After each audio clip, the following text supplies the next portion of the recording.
Hey guys, it's Valeisha, the Real Estate Dreamcatcher. Sorry if I sound a little bit foggy. I was under the weather and it's still a little sinus pressure. So I just wanted to talk to you guys today about the Zestimate. Zestimate is the Zillow estimate. For those of you who have checked it out, if you were wanting to possibly sell your home or look into purchasing a home, you can go on to Zillow.com, put in the address, and find out what the Zillow estimate is for that property. Now, I am a Zillow Premier agent, so I don't want it to seem as though I have any bad feelings towards Zillow because, again, me and Zillow are friends. But what I wanted to touch base on was the fact that a Zestimate is not to supersede a comparative market analysis that a real estate professional can make for you. Now, what's different about a market analysis versus a Zestimate is that a market analysis is going to dig a little bit deeper. There's a little bit more things to consider when it comes to your property, which would be things such as condition. If there were other homes that sold around it, what were the sale types? Was it a foreclosure? Was it a standard sale? It may be something where the dates of sale could be something that a real estate professional can consider in making a good determination on what you should list your home at.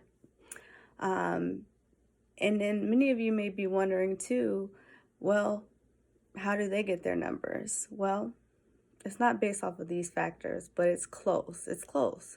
For example, I actually looked at my home today because some of you may have seen on my story, I have a year that I've been at or own my home.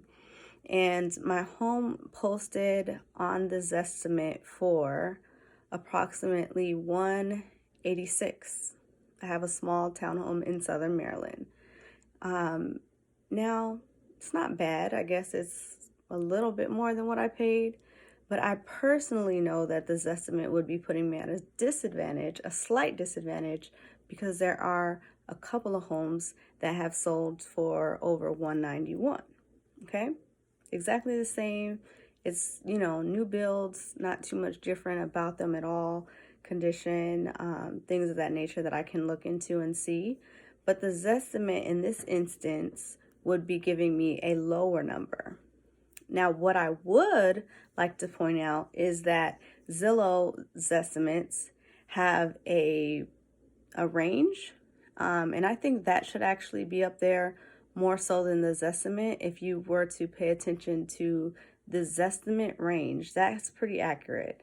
Now, for this instance, it said 181 to 196, so it gave a broader range in consideration for possibly what has sold.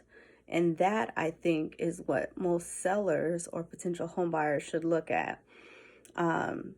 Because again, if you're not yet dealing with a professional, that would be a good first step to get an idea.